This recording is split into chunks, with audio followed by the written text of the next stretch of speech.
Jack Campbell gets the start again tonight. Just maybe your thoughts on more confidence that seemed to be seeping into the game, and he talks to us and says he feels great right now. What are you seeing out of him? I see someone who's earned the right to feel that way. He's earned that right through a lot of hard work, and he's made some adjustments to his game, and he's really played well. It's a credit to him, and we're going to need him as we work our way through, but specifically since post-Christmas, his game has really taken off. Good challenge for some young D-men tonight. Tampa's obviously a good team. Broberg, you have Darnay. Just maybe your thoughts on as the competition stiffens up and what you've seen out of them. Yeah, well, those two specifically, Broberg, it's not his first go-round. He got a little taste last year, even in Game 6 against LA when we were up against elimination. We felt good. He didn't play a lot, but felt good about putting him in that game. He's someone that I think continues to grow with the more experience that he gets at this level. I see someone whose best asset is his legs. I think he's a big, rangy type player that's strong and defends well. But his best asset is his ability to separate from forecheckers and make good plays on breakouts. For Desharnais, obviously his dimension is his size. He makes it hard for the opposition to get to the net. He stays within himself with his puck play. He makes good poised plays with the pucks, but doesn't try and overcomplicate things. He makes a simple first pass. I think both of those players are excited about playing in this game tonight. You don't get to the heights that the Tampa Bay Lightning have gotten to, 3 Stanley Cup finals in the last 3 years, without being a preeminent team in the league. And I think when you see some of the names coming into our building tonight, that gets everybody's attention. There's a big 2 points up for grabs, and we're going to give our best effort. So you just talked about Broberg. You got some young defensemen that are kind of finding their game. Up top, in the forwards, Clint Boston has a place here. Janmark's found some traction. Ogle seems like he's putting a game together. Is this, and at the same time, your team's playing well. Yeah. Is it a chicken and egg thing? All those lower role guys finding roles, is that what makes your team play better? Well, I think what happens is when your team gets healthy, and you have multiple people competing for places in the lineup or competing for ice time, I think it benefits the entire team as a whole because you're getting everybody's best effort just from the fact that nobody wants to be the person that doesn't play that night or that doesn't play a lot that night because there is the threat of another really good player waiting in the wings just in case you don't have you don't have it that night. I think we've talked a lot here over the last few weeks about hard decisions. We've talked a lot about how nothing great ever comes from comfort zones.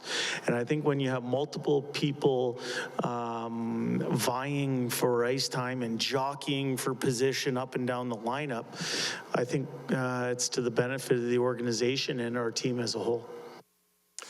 Jay, just wanted to get a thought on, obviously, Steven Stamkos getting his 500th one from the second goal yesterday, but is it good that he got it the day before you guys faced you guys? And just maybe a thought on just overall his career and just how he's kind of influenced the game. Well, I can tell you this, as a former Markham Waxer myself, I'm very happy that Steven Stamkos scored that 500th goal yesterday.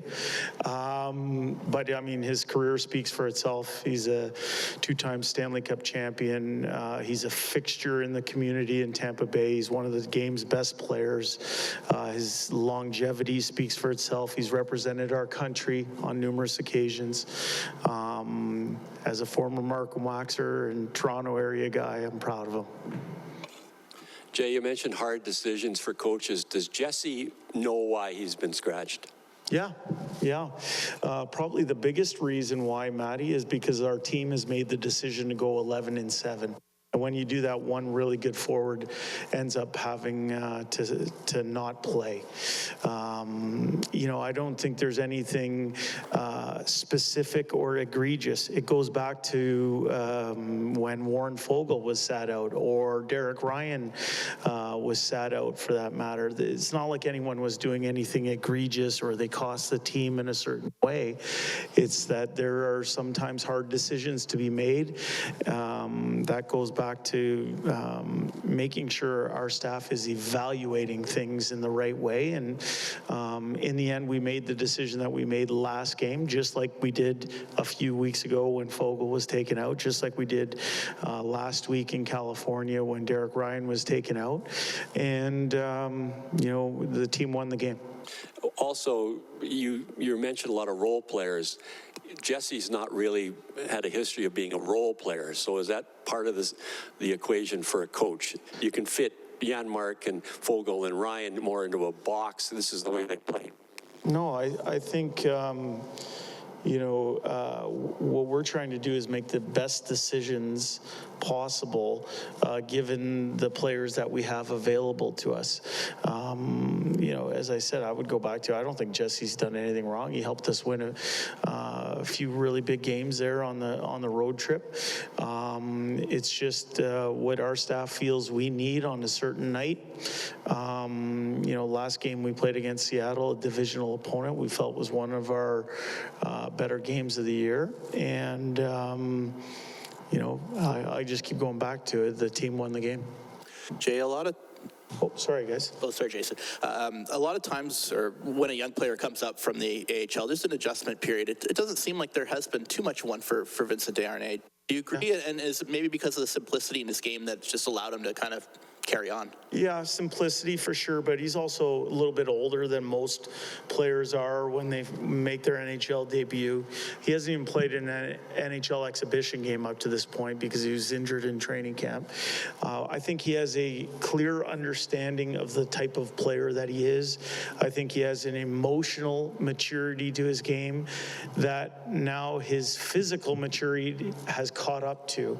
I think he's hit the necessary developmental steps along the way, and he's taking advantage of an opportunity. I don't think he's fazed by the league or the opportunity that's in front of him. He knows and was given a very clear message that when he got called up, he wasn't here just because he's a good guy.